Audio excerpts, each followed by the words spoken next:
This is how a healthy person becomes type 2 diabetic. If you think it cannot happen to you, keep watching. Whenever you consume food, it is broken down into smaller molecules called glucose or blood sugar.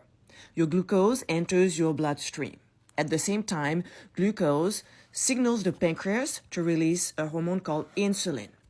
Insulin opens the cells to glucose. Without insulin, glucose cannot enter the cells. The cells will use glucose for nutrients and energy. Now watch what happens when you eat throughout the day. Let's say you have lunch, and then 4 hours later, you have dinner. After each meal, you will have a spike of glucose.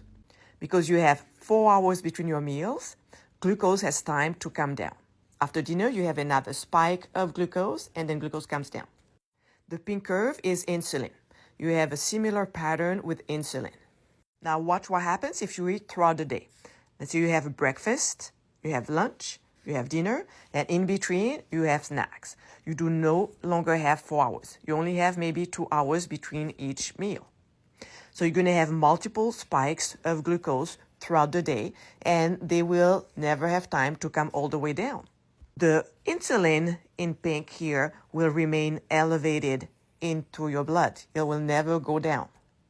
If you have too much insulin in your blood, your cells become overwhelmed.